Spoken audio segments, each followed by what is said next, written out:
Okay, so this is, I'm going to make a YouTube video of the interior and exterior the home. First and foremost, we need more joist members in between. You cannot have 4 foot on center for 1.5 inch deck treads. That's just unacceptable.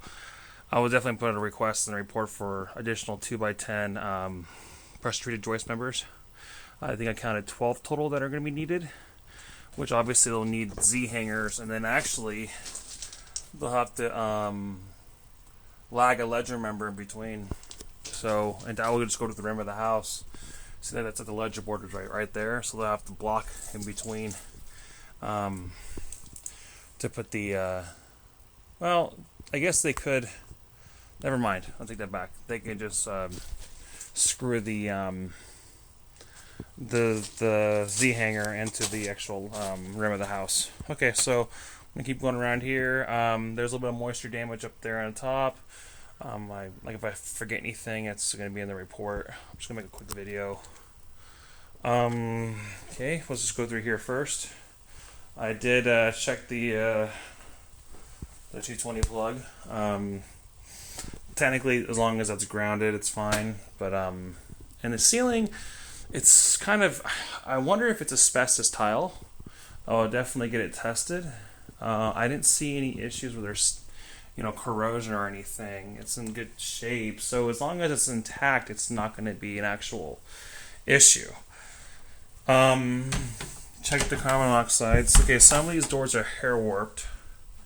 As you can see right here, it's so hard for me to show you, but it's actually bowed right here. You can see how it sticks out right there. So, here's a closet door. You can also adjust your striker plate, which, of course, you just take this nub and you bend it over a little bit.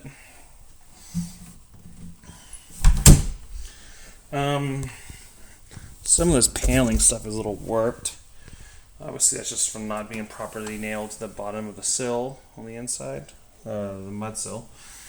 Okay, it's funny how they have, up top they have the double panes. These are all single panes, but it's like they have 2 layers of windows. I've never seen this before. Okay, we need a new sweep on this door. You can see. Also missing a strike plate on that side. I think that originally the sweep, they put the sweep up as it was probably toning up the carpet a little bit, but obviously it's better than actually having an opening on there and having rodents get inside. I'm just going to make this really quick. You're going to want to put another piece of trim right there in that corner, and also this is actually loose, so we're going to have to get that tightened. Oh, I want to place the drain stop too in here. Go ahead and readjust that. Okay, let's go walk up top. Actually, we'll go in the crawl space real quick. So I did test the heating and AC. Is all intact. I do want to show, like you see all this stuff right here. That's actually called efflorescence, and it's actually not of concern. It's a cosmetic thing. It's just built up moisture throughout the years. As long as you don't see any cracks, vertical cracks, which I don't on the center block foundation, then we're actually in good shape. You do just get a lot of moisture up here in cob. Hot water heater obviously is intact, good. Like I said, that when you saw that bowing out there, this was never properly nailed to the actual sill plate right there, where it needs to be nailed. Close this door. Lose handle. Forgot to get that in the report. Okay. We're going to go up top now. You don't need a handrail here because it's considered landscaping steps. So you have a Zinsco Panel Box over here.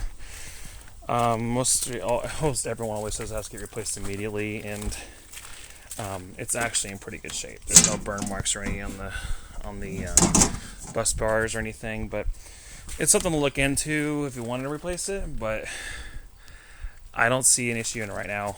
It's not in really terrible shape at all. It's just an older, panel box. Like I said, they have I thought these were all single panes, and they have another layer of pane in there. Another single pane. So I ran the AC. Obviously went on the roof. We need to put a little vent. I guess you can cover up that hole. Put something there. Little loose. You can actually lag right into the wood member and tighten that up. Same with that. There is some moisture damage, obviously, underneath, just from wood contact with dirt, and I'm almost 100% certain that that's obviously base rock in there. So be very careful to not mess with that too much. Okay, let's keep going. Oh, there's a pacifier. My kid's got 8 of them. He loses them every day. These gutters, you're just going to want to make sure you want to get some gutter covers after you clean them. Because you don't want to have...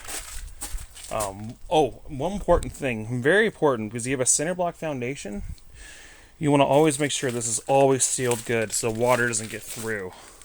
You don't really have, 1 to 12 degree fall away from. So there's actually certain areas that are pitched towards. So we want to make sure this area is very covered. You don't want water getting through your cinder block foundation, because cinder block actually absorbs water more than concrete block. So it's something you got to be very, attentive to.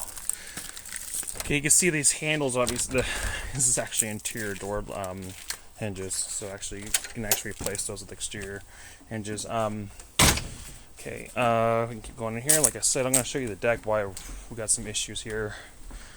We need new ledger members. I mean, you can pretty much bust right through that. A bigger guy definitely would. So you can see these are obviously not tied. These are actually just nailed at the top of the joist, the double joist member. What's so interesting is because they actually, if you saw underneath, they scissored new members to it. So maybe there was moisture damage before on the existing ones, but they obviously scissored through it. So which is actually the right way to do it. But they should have put more in between. And if anyone wants to say, well, that was building code, then they didn't have building codes in Lake County when they built this house. So it's never been code to do 4-foot span with an 1.5 joist number. So, or deck planking width. So you could do, oh yeah, I forgot to tell you, I got a bee's nest right there, and I put it in the report, and there was less bees before, but you're going to want to get that taken care of. I almost got stung by a bee right now. Okay, so you want to put, let me just try to get this video before I get stung. L brackets. Boom. That will help with that. All the plugs are grounded properly. Let's go through the top real quick before I get stung. And I can go on the roof real quick too. There's not much to say about the roof. The roof is fine. Okay. A lot of cards. You're going to want to actually silicone behind that backsplash. And then oven worked fine. So the cabinets are a little older and need some hinge adjustments. This actually does not lock properly. So you probably have to take this off and move it over if you can, or replace the actual hardware itself. I obviously didn't check the fireplace. I did run everything, the AC and the heater. Definitely some moisture issues here. These laminates, just once water gets underneath, it's over. That's what happened. It all bubbled up, and you can see water got underneath, and water stains there. So obviously that bowl is actually like that because the water's been off for a while. So, sorry, just gonna check something. Okay. Okay. I think one of these doors is the one you need to look at real quick. Oh yeah, just striker plate, yeah. Definitely, right there. Actually, you got to move the whole thing over probably. Okay, this is a warped door, definitely. You can see it, it's definitely warped. You can see where this is actually way bowed out right there. Plus, if you want to properly close it, which obviously doesn't, you want to run a 3-inch screw in that bottom hinge. That's going to tighten the trimmer to the jamb. Or sorry, the jam to the trimmer. Okay, and obviously here we got an issue with this cabinet door.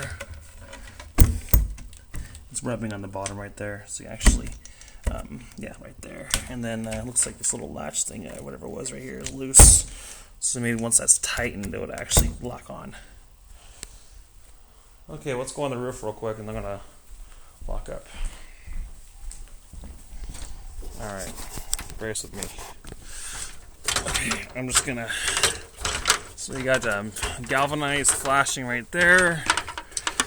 You got a second. Alright. So one of the first things I ever look at too up here is make sure you're properly flashing around the skylights. Looks like the roof is newer. I got insulated glass. I got fog right there, fog glass. That's what's happening between the panes or discoloration on that skylight. I recommend getting a chimney straps on this one. I think 5 feet is what the requirement is until you have to have it, and well, that's 5.5 feet. Yeah, I would definitely get straps on that. So interesting enough, anything less than a 3 1/12 pitch, you cannot use asphalt shingles. So this is actually a 3-tab roof.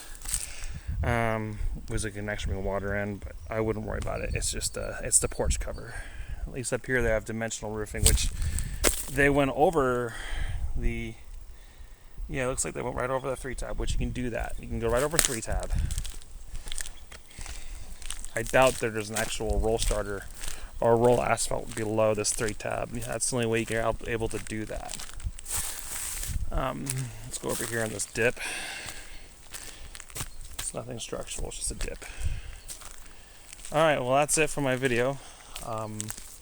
Definitely recommend getting gutter covers on this thing. And then I'll be uploading this right now. Thanks.